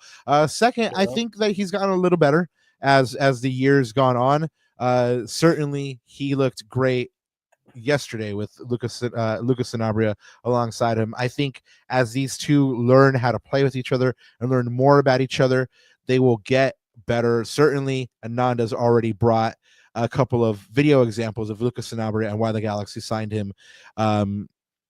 But they gave Marco Reus the opportunity to step forward in that big moment and score that free kick. Galaxy get the tie 2-2. But one of the things that our super chat brought up earlier is this point enough to finally get on the winning run. Ananda, you had some thoughts about this, right? Well, I was just going to pull up the schedule really quick as we're thinking about this. So I mean, I think I know the answer from the panel. I think we've kind of talked about it in general, but I just want to pull this up, guys. So if you look at towards the end of May there, so that is officially, so that's the Gold Cup break after we play the 31st against Salt Lake at home. We finish off the month again. Two Clásicos, in-state rivalries, right, against San Diego next weekend, and then midweek games. So again, only a 3-day break, but at least no travel really required. We're going to play 2 games at home, and that you're at the 17-game mark, which is half the season, right? So I think it's going to be interesting. Like, look, I think. I think I can't remember if it was Edgar or Eddie. One of you guys said that, hey, just ask me in a game or a couple of games. My thing is, ask me at the end of May. I think the end of May is going to be telling. Like, if we get 3 wins, let's see. If we get 7 points, like, I think it's going to depend on what happens at the end of May, because now you're at the halfway mark. You've got 17 games left. I mean, even as of now, I think we're 14 points, if I'm not mistaken, behind playoff spot. I mean, you've got to conceivably win like 14 out of the last 19 or 20 games to even hit the 45-point mark, right, at this point, if I'm doing my maths correctly, because 42 points, I think that's 14 wins. And usually that's thereabouts to get in the play-in, quote-unquote, right, 8th or 9th place. So, again, like, I think Eddie's right. You've got to look at ask me at the end of May, and then we'll see where we go from there. But I guess it's got to start somewhere. So time will only tell if this game will be a turning point, or if this point will be enough or not. But of course, right now it's not looking good, right, guys? Yeah, just don't give me hope. Don't give me hope. Just B Loves wants to check out, man. B Loves wants to just kind of chill, go to games, and just like hang out and stuff. I will be the one stuck just writing the same trash headline over and over again. Thanks, B Loves. Guys, you know what it is. You know, after every match, we pick a defending the badge winner. You know, we know that Marco Reus picked up the match day player of the week. But is he your defending the badge winner? We're gonna go ahead and let you guys decide this week on who your defending the badge winner is. Let's go ahead and start with Eddie. I mean, who else? Who else would you give it to? It's the man of the hour. He was the maestro yesterday. That guy played out of his mind. I know he doesn't really cover as much ground as he used to, but he did make some defensive plays as well. He did win some 50-50s for us, which haven't been going our way all season. So undoubtedly it was Marco Reus. We're not even in this game if he's not on the field. So if Bryant and Edgar choose somebody else, they're out of the pod, just so you know. Well, that puts a lot of pressure on them, Edgar. It's the easy pick because obviously Marco Reus, but I was gonna say Joseph Pinto. I think him coming on kind of like unsettled LAFC. Absolutely. I mean, this guy is so fast, right? You go from Chris Ramirez to Joseph Pinto. It's like going from like a bulldozer to like a Lamborghini. So obviously he put them on their heels. If that penalty gets called, we're talking a whole different story here. But obviously, he unsettled that, and I think that was really important to get some of the momentum back on the Galaxy side towards the end of the match. So I'll give it to Pizza. Also, my God, has this guy been playing his ass off? He really has been working hard for that badge, and you see that every week, even if he's not scoring. Or if he's not showing up, on some of the other stats, my God, he is working his ass off. So I got to give him his flowers. Y'all heard him, JP, and yeah, I agree. He came on and kind of unsettled LAFC. Off the pod, Edgar. Off the pod, Edgar. No, I'm kidding. He's like, I'm planning your demise. Look at Eddie. B Loves. Who is it for you, man? Is it Royce? Is it somebody else like JP? Eric Zabaleta, of course. Zabaleta for not coming into the match. It has to be Marco Reus. It's back-to-back matches that he's been nothing but excellent. But I do want to give a shout out to Gabriel Peck. He looked very inspired coming back from an injury.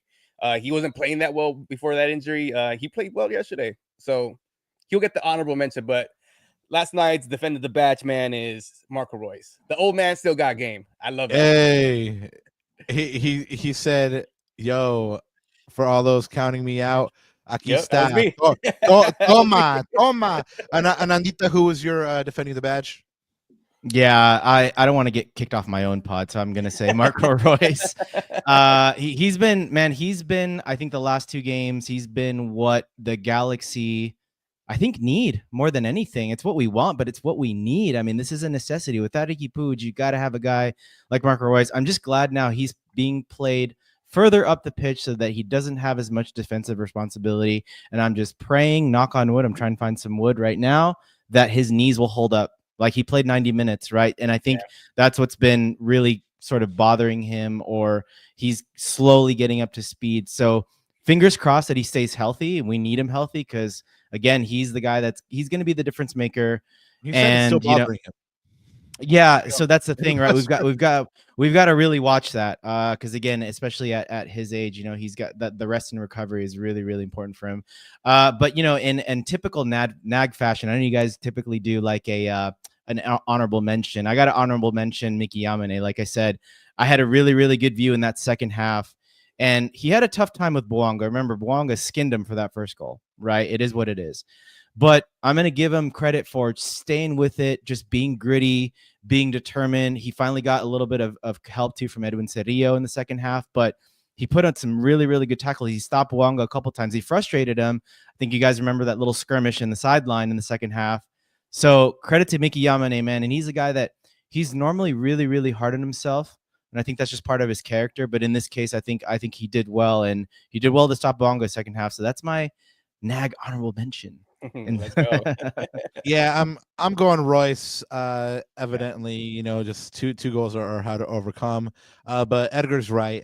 Painso came on and kind of unsettled LAFC, changed the look of the game. I don't think if Painso comes on with that energy, that verve, that you know they unsettle them to the point where LAFC starts giving up fouls and stuff like that.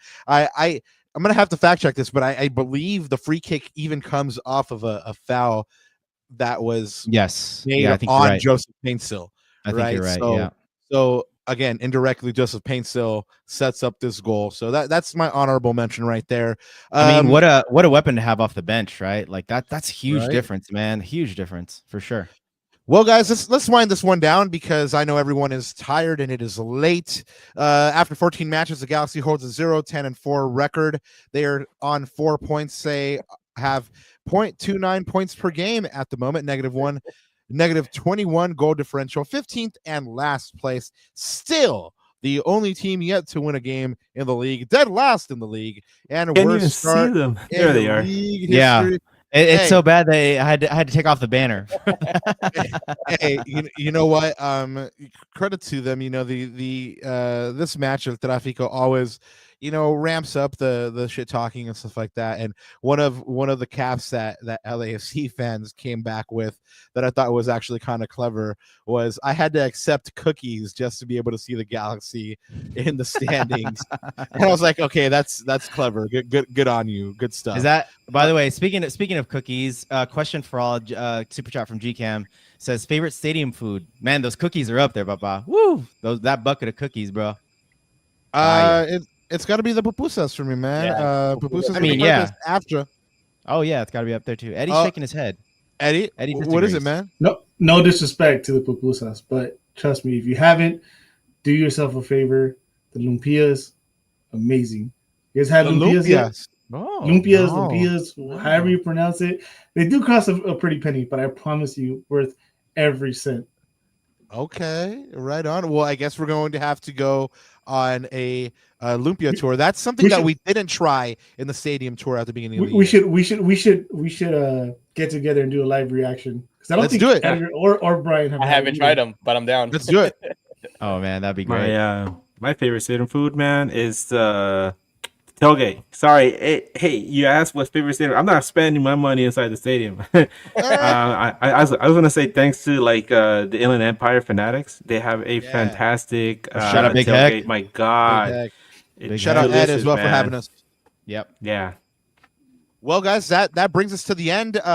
Next Thursday, May 22nd, we'll bring you our Galaxy versus San Diego FC preview pod. And then a week from today, on Monday, May 26th, we'll bring you our Galaxy versus San Diego reaction / San Jose Earthquakes preview for that midweek match happening on Wednesday, May 28th. The return of Bruce to the digs. Let's see what kind of reaction and reception the digs and the Galaxy give one of the most storied coaches in their history. For all of my wonderful guests and for my co-host, Ananda Kirana, I'd like to say thank you so much for listening to this humble little pod tonight. Go ahead and check out News Across the Galaxy. Go ahead and sub to that pod. Sub to these gentlemen right here. Their handles are on there. And if you're here, it's because you found us at youtube.com/@Lacuna Galaxiana. Go ahead and hit that sub, hit that like, and one thing left to say. Oh, unless Ananda has one thing to add real quick. Nah, man. Dale. I just want to say thanks to the boys from News Across the Galaxy in chat. We love y'all. Te queremos. Hasta Can I give you guys a Don Raul story before we sign off? Yes. It's a really nice one. Okay. And anytime you say Don Raul, we're all for it. Let's do it. Okay. By the way, I'm Edgar. Never to be confused with Eddie next, please. Okay? Never. Because it happens a lot. So anyway, Don Raul, let's fast forward. I mean, let's go back to 1999, I want to say. And the LA Galaxy, it's like the second game of the season. They're at home. I go into the locker room. And I really want the new LA Galaxy kit that they put out that year in 1999. And I know at this point there's a difference between the authentics and the replicas. And I asked Don Raul, I was like, I can probably buy a replica, but I want to get like the authentic, player issue ones. Do you know where I could buy one? And Raul is like, because I know he's a man in charge, right, of all this, and he could probably tell me. And he's like, un momento. And at this point, I'm talking to Danny Peña. I'm interviewing Danny Peña, former Galaxy defender. I'm talking to him. And I'm talking to Danny Peña. All of a sudden, I see Don Raul come from behind me. He's like, open your bag. I open my bag, gym bag, and he stuffs a brand new, authentic LA Galaxy jersey into my zipper. He looks at me and he goes, and he just walks away quietly. What a I was like, wow, legendary. That's amazing. And Danny Peña looks at me and he just like kind of nods and smiles. And then I was just like, oh my God, really? This just happened? Oh, what an amazing person. I love Don Raul. Amazing guy. Hey, if you guys want to know more about Don Raul, his journey, and what he means to the Galaxy community, go ahead and check out that MLS.com article.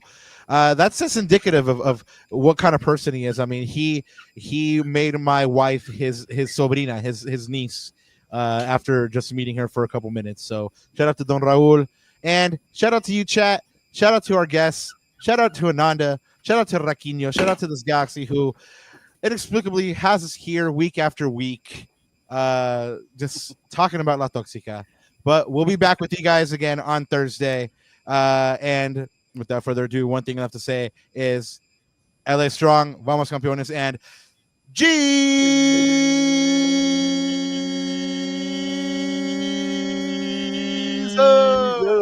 Kill! I didn't get a little banner, so I put my own.